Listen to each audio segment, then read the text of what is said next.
నిరీక్షణ prayer house మరియు centre సంఘముల తరపున నీతి సూర్యుడైన యేసుక్రీస్తు నామంలో మీ అందరికీ నా శుభములు. ఈరోజు దేవుని వాగ్దానం సామెతల గ్రంథం 12వ అధ్యాయం 21వ వచనం. నీతిమంతునికి ఏ ఆపదయు సంభవించదు.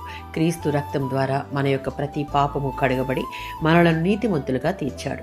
దేవుడిచ్చిన ఈ భాగ్యమును మన జీవితంలో నిలిచి ఈ లోకంలో జీవించినంత కాలము క్షేమము, భద్రత, ఆశీర్వాదమును అనుభవించాలి అంటే దేవుని దృష్టిలో మన యథార్థతను, నీతిని కాపాడుకోవాలి.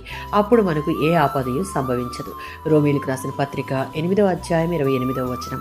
దేవునిని ప్రేమించే వారికి, ఆయన పిలిచిన వారికి అనే ఈ రెండు వేరు మాటలు నిజ విశ్వాసులందరినీ సూచించే మాటలు. వారంతా దేవునిని ప్రేమించేవారే.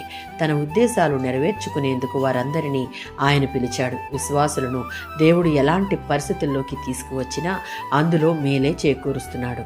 వాటన్నిటి ద్వారా వారు ఆధ్యాత్మికంగా ఎదిగి మరింతగా క్రీస్తులాగా మారాలి అన్నది పౌలు గారి యొక్క ఉద్దేశం.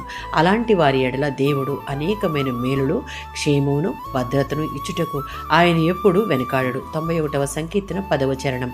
దేవుని దృష్టికి నీతిమంతుడిగా లెక్కించబడిన వారు దేవునిని ప్రేమించేవారుగాను, దేవునికి నమ్మకమైన సేవకునిగాను ఉంటారు.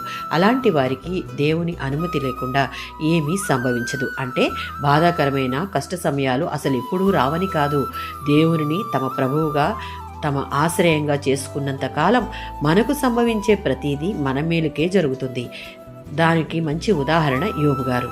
యోబు వలె యథార్థవంతునిగా, నీతిమంతునిగా జీవించుటకు ఇష్టపడి సాధన చేస్తే మనకు సంభవించే ఏ శోధన అయినా దేవుని అనుమతి ప్రకారమే జరుగుతుంది. ఒకవేళ దేవుడు అనుమతించినా అది మనకు ఆశీర్వాదమే.